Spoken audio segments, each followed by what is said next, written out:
Hey, everybody, I'm Scott Wikle. You're listening to My Kind of Country. Thanks so much for joining us on a Monday night. It's really hard to believe, but it has been 50 years since Lynn Anderson's Rose Garden was a #1 smash hit all over the world. And there are some fantastic things that are happening this year, in large part thanks to my special guest tonight. She is really keeping the legacy of Lynn Anderson alive, and her dad, Lynn Sutton, and her grandparents, Casey and Liz Anderson. There is a lot of country music history within this family, and I am very honored to have Lisa Sutton on the show with me tonight. Lisa, how are you? I'm doing great, Scott. Thanks for having me. Well, it is an honor. We had a nice conversation before we even started, and I'm just so excited for everything that's going on right now for you. Well, thanks, right? I won't get to tout 50 years every year, so I feel like it's a big deal to be loud and proud. We've repressed Rose Garden. We went to the trouble to kind of remaster everything and work with Sony, and we've repackaged the art, and we've put new liner notes in. We did pink translucent vinyl. I just really wanted to bring something refreshed to it. We've also done a new website, LynnAndersonRoseGarden.com, and I don't know, I'm real proud. I feel like I'm just wanting to leave a lasting, beautiful legacy for her and that song. She really worked hard, and how many rose gardens do you get? That's for sure. That's for sure. So yeah, it's the 50th. Let's rock. I've been having a big old time. Probably having way too much fun doing too much, but it has been a labor of love for sure. That's wonderful. Well, the vinyl for Rose Garden, folks, is going to be a limited edition to, I believe, 1,000 copies, and that's going to be available on June 13th, and you can go to LynnAndersonRoseGarden.com, and you want to get one of those. And there have also been 4 of Lynn's albums that have been remastered and released. Cry, Singing My Song, Stay There Till I Get There, and what was the other one?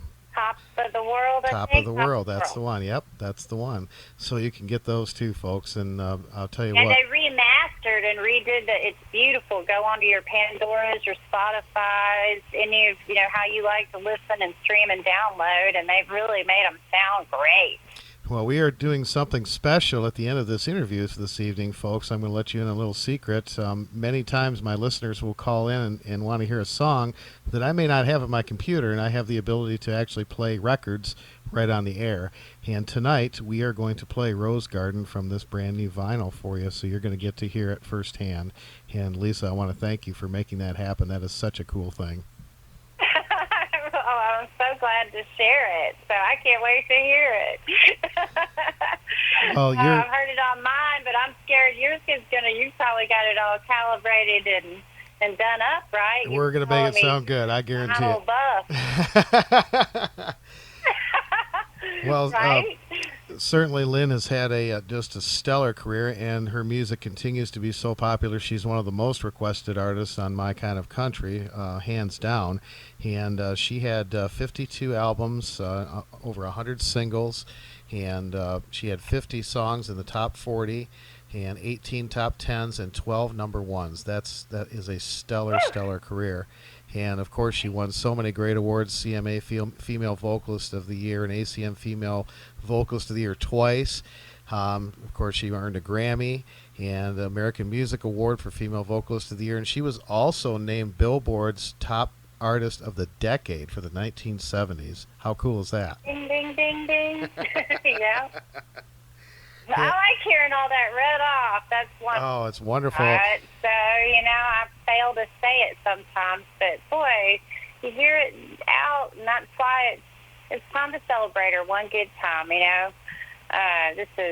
she accomplished a lot. She broke a lot of ceilings open for women in country music. She was a fashion-forward person. She covered all genres of songs that she liked to cover in her records and in her career. Anyway, thank you for saying those out loud. That was fun to hear. Oh, absolutely. And there's a PBS special that's coming up, too. It's called Iconic Women of Country Music. And I know that Lynn is prominently featured in that presentation, so you're not going to want to miss that from your local PBS station. And also, you have Lynn Anderson Day coming up here in Nashville real shortly too, right? We sure do. It's Monday the 15th, and of course, boy, with COVID, I hope everybody is safe now that's hearing us. I'm sure we're all a little more tucked in and listening to more radio shows like this at the moment. And in Nashville recently, we had some riots this past weekend. So some of our plans have been a little thwarted as far as actually gathering for Lynn Anderson Day. Last time we did something beautiful over at Woodlawn in her rose garden that we created in her honor. And this year we were going to have a big hurrah with the Rose Garden Marines and go down to Ernest Tubb Record Shop, which I understand that you like too. Oh, yeah. And release to great fanfare. But I think, I don't know. I think this year I've been taking pre-orders on the website, LynAndersonRoseGarden.com. And I think I'm going to have as many of them as I can packed up and send them out and have them postmarked for June 15th on Lynn Anderson Day. Oh, that's a cool thing, yeah. I've got nothing else, so I'm going to try to do something like that. So anybody that pre-orders, their package will hopefully be postmarked on Mama's Day. And in our deluxe edition, we've got a lot of extra bells and whistles in there that people might be interested in. You can see those on the website, and there's even more than what's listed right now. I'm still waiting for parts and pieces to come in. So anyway, I'm babbling. Well, it's great to see Lynn's catalog available again. You know, so many artists for so many years, their music just was not available, and I think it's a wonderful thing to see the music become available again, because there are so many people now that are listening to, like stations what I'm doing, and there's so many different resources now to where they're getting turned on, and a lot of people are hearing this music for the first time, and what a wonderful way to be able to do that with the presentations that you've put out here. Well, thank you. And I think the world is making a change in how we're going to and release and do now, right? This is going to change things. People are standing up and being proud for what they believe in, and then COVID's come and definitely makes you be more safe than you used to be. And the internet is going to be more of a way to, these digital platforms are it. So I've felt very pushed to make sure that my family is represented in digital formats. I've had to appeal and ask and beg and press to make sure we're getting up there in those things, because if I don't, we won't, I want to be there in the future. I want them to have a continued voice, if at all possible. Maybe I'm dreaming, but if I don't try now to kind of get in those systems, especially while the world is kind of quieting down and using different systems, I'm not going to feel like I've done my job. Absolutely. Well, you're doing it for generations to come, and as I say so many times, good music has no expiration date, so there's going to be an endless supply of new fans to come down the pike for Lynn Anderson music for many, many years to come, in large part thanks to what you're doing. You're right when you say that, too. As I go back and listen and tick through the releases, there's a lot of catalog I hadn't heard. And there's a lot of variety in there, which, sure, that'll appeal to people from here on out. I guess I'm lucky Mom covered lots of styles and different popular songs of the day. Oh, yeah, absolutely. And I love playing album tracks on my shows. I will never run out of music. There's so many great songs, and you find it, you'll be listening to an album and be like, wow, that should have been a hit, so it goes on my playlist, and then the next thing you know, I'm getting requests for it, so. That's awesome. See, you're educating a whole generation. It's beautiful. That's right. Tell me about the Lynn Anderson rose bushes. Oh, yes. So this is my latest adventure. I've been working on it for several years. When Mom was alive, the American Rose Society and the Nashville Rose Society had worked with her to create an actual rose that is called the Lynn Anderson. She was kind of one of the first ladies for them to do that because of her song Rose Garden. Hold on just a second. I'm sorry, my phone's beeping in, and I thought I had it on Do Not Disturb, so I'm declining that. anyway, so they had the rose named after her, and then so she had a great time with that back in the 90s. There was a beautiful dedication even downtown, the Nashville Music Garden. And there's a Barbara Mandrell rose. There's a Brenda Lee rose. There's a Minnie Pearl rose. There's a Patsy Cline rose.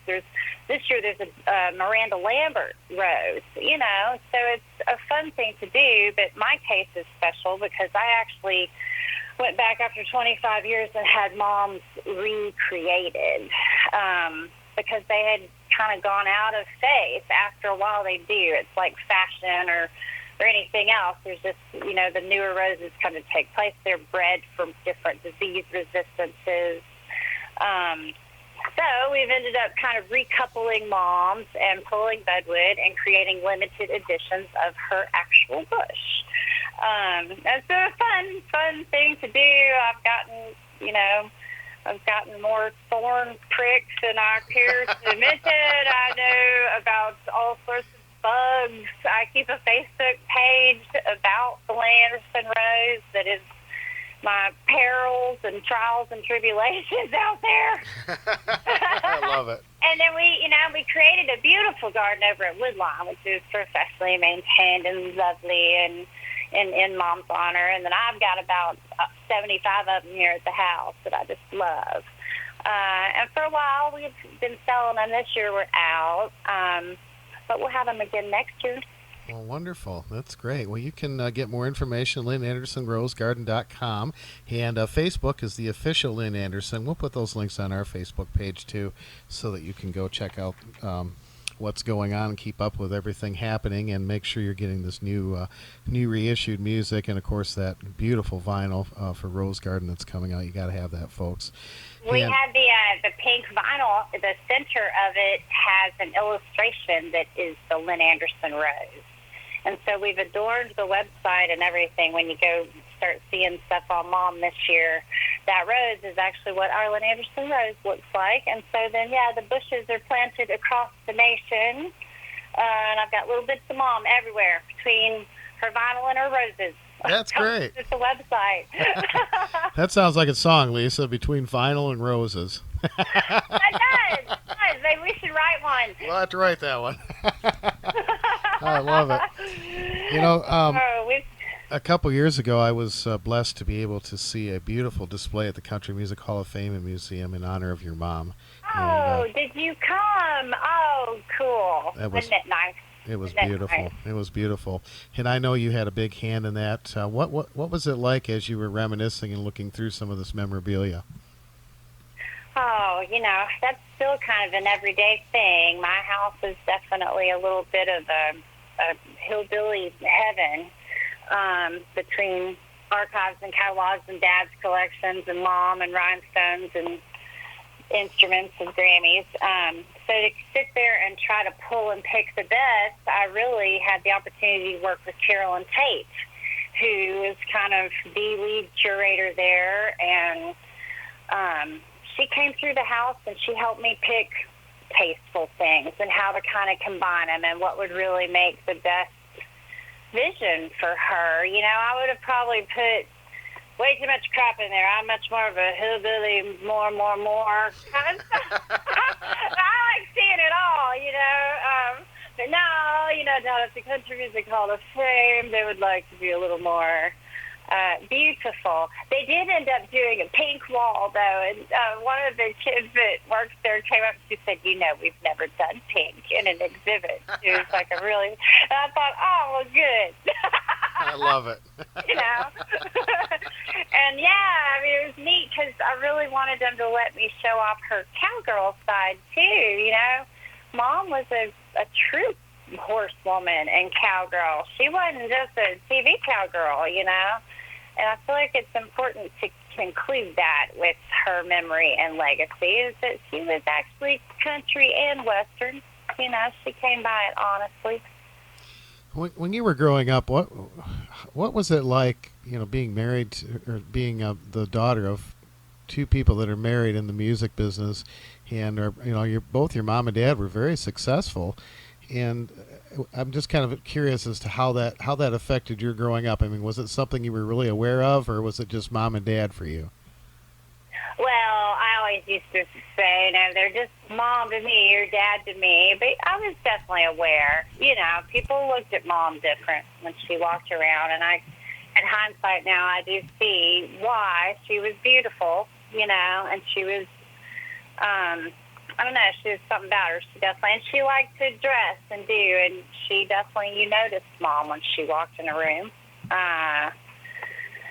But more than anything, I've laughed lately that I guess, when you high school and things like that, I'd be like, Mom, can't you dress normal? And I don't think she was dressing over the top as much as just she had access to things and was used to being a bit of a celebrity. So if anything, I was always kind of shunning her and telling her to dress down. She's like, okay, I'm trying. How's this? And now I go through here in all these clothes and all the different suits. I wish I could wear them every day. I'd wear them to the grocery store. No wonder, she, so my perspective is changing now that I'm, in the retro hindsight 2020 thing. I've probably should have appreciated some of that more growing up. I did have some fabulous parents, but to me, they were my parents and a pain in the butt. I couldn't get away with nothing, either, everybody knew them and knew, Yep. knew me, so I love it. No fun either. Well, Glenn Sutton, I've always been a fan of his music. He has written some country music gold, including Almost Persuaded, which of course David Houston had a big hit, and he wrote a whole bunch of Tammy Wynette's big hits. Your Good Girl's Gonna Go Bad, Take Me to Your World, I Don't Want to Play House, Kids Say the Darndest Things, and he also wrote What Made Milwaukee Famous for Jerry Lee Lewis. What a great song. Ding, ding, ding. Man, and he also, he wrote some of your mom's big hits, and of course he produced Rose Garden. And how did the song Rose Garden? I know Joe South wrote the song, but how did that song come to your mom? My mom liked it. She liked that song. She had heard it. The song had been cut several times. It had been cut by Dobie Gray and Tony Joe Royal, and Joe South had put a version on one of his records. And Mom listened to music. She grew up listening. So she really had been kind of yearning to do that song. So I love telling people that even though, my father's fabulous. I mean, my dad's pretty cool, but I think Mom really, she found that song and she carried it around even until Dad had said, hey, it's a man's song, you can't sing about giving diamond rings. You're a woman. She was like, well, yes, I can. And at the end of the session one night, they had an extra hour. They got to pay the band, and he told her she was always carrying around extra songs. She did a lot of cover songs. Now, I go back and listen now, and she definitely was keeping up with what was going on and grabbing a song from here or there and doing her take on it. She'd do them damn good. Well, also Rose Garden, she knew what she wanted to do with that, and so Dad said, well, okay, let's go. And boy, at the time, he was starting to add strings on things. I think he was hearing opportunities in the arrangements, and they recorded it in an hour that night, and later he went back and did the parts, and then Clive Davis was walking through Nashville when they were doing playbacks and was just like, there you go, that's your hit. Wow. Isn't that something? And I mean, it was out to radio and climbing the charts and #1 within 3 months. Wow. Nowadays, they record stuff, and it takes 2 years by the time they've edited it, and then they got to mix the music video, and then they got to get the dance. It's 2 years by the time anything ever comes out. Can you imagine back then, where they're pushing them out every 3 or 4 months? Something else is coming. It's awesome. Stand by your man. Dad and Cheryl were definitely cranking in those days. That had to have been fun. Oh, yeah. And I hear that my dad was fun. There's not a lot of places I don't go that I don't get to. Can I tell you a story about your dad? Well, yep.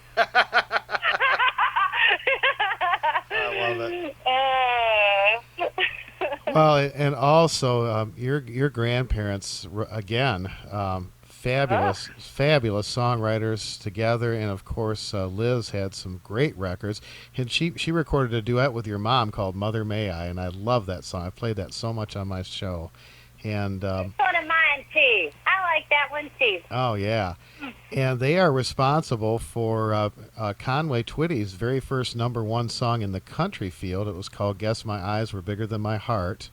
And then, of course, they were responsible for Merle Haggard's 2 early hits. His first #1 song, "I'm a Lonesome Fugitive," and his big breakout song, "All My Friends Are Gonna Be Strangers." And I'll tell you what, that changed country music history, and it changed Merle Haggard's career. Scott, again, thank you. You've done your homework at night, right? I mean, it did. It helped Merle really get his teeth into the market, and then obviously Merle was a fabulous songwriter in his own right. But like you had said, he sat there watching this little woman, he'd call her, right, sitting at the organ, pounding out hit after hit. Yeah. Grandpa was cooking pancakes in the kitchen. I mean, that's literally how they got Merle and the guys. Merle's brother was the bus driver, and he was coercing him because there wasn't Waffle Houses on every corner back then. Yeah. It was a long haul from city to city on the road, long nights. They'd leave after the show. So Grandpa was like, "I'll cook y'all breakfast. I swear, come on over. We've had Roy Drusky cuts. We've had this, that. My wife is an incredible songwriter." And got him to come to the house. And he made pancakes, which he did until the day he died at 94, for me on Sunday mornings.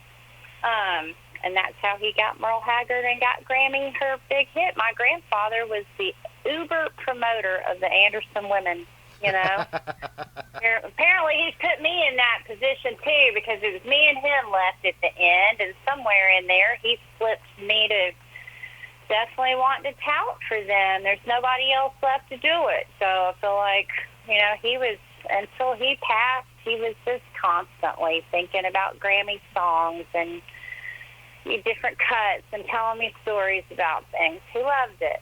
He was so proud. Well, as well he should have been. Some of these, we talk about these titles and everything, but when you actually listen to these songs, and we're going to play a bunch of these tonight for you folks, I mean, every single one of these are just absolute stone cold all-time country music gold, and it's so rare to find a family unit like that had this material. I mean, your mom was never lacking for material. She had it right in the family. She didn't have to go any further, Right? Totally. I said, well, she couldn't get away from it. She was raised as a songwriter. She married a songwriter. Then she retired with a songwriter. Man. She was going to have good material forever. Her last great song that I felt like she recorded was on her Bridges CD record, and it was a gospel record. And in 50 years, she had never done 50 years and over 50 full-length records. Mom had never done a religious record, and then had decided to there, and then passed away. It was weird.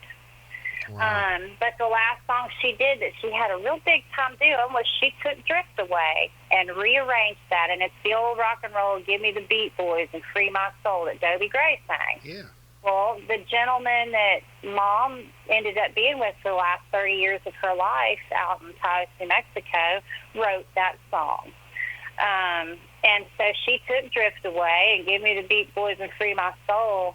I want to walk down your streets of gold. They kind of changed the lyrics to be positive, and it was her last performance even. Like, we did the record, we manufactured the CD, she released it, we did a little vinyl with it that we're going to put in the 50th anniversary package because I think it's awesome. Oh, great. A beautiful song. But then it's the last song she sang on the stage at the Grand Ole Opry for the Sunday morning gospel show. Oh, wow. And the CMA Fest, and then she literally passed away like a month later. Wow.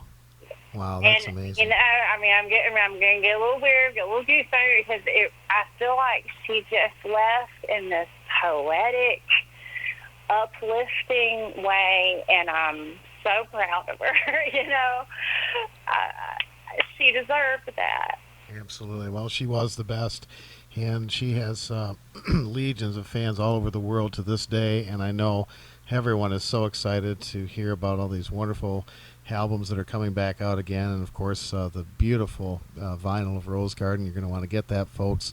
Lynn Anderson, rosegarden.com is the website, and we are going to play that vinyl for you tonight on the show, and so many of Lynn's great hits, and Liz and Casey and Glenn. We're just going to make a whole presentation and play these great songs. And Lisa, I want to thank you so much, not only for everything that you're doing to keep this legacy alive, but I really enjoyed talking with you today, and thank you so very much for being on My Kind of Country. All right. Thank you for having me and for sparking some great songs and memories there. So it's just been fun. Well, that's wonderful. Well, you keep going through that vinyl. Thank you so much. Oh, yeah, I know. I'm over here ticking. I will be. Well, thank you. Thank you so much. And to everybody out there, thank you. I hope everybody's safe and be careful out there. All right. Amen to that. Well, keep me posted as you go along, and anything that we can do to help get the word out, we're happy to do it for you, Lisa. Okay. Thanks, Scott. Have a great day. All right, you too. That is Lisa Sutton here on My Kind of Country.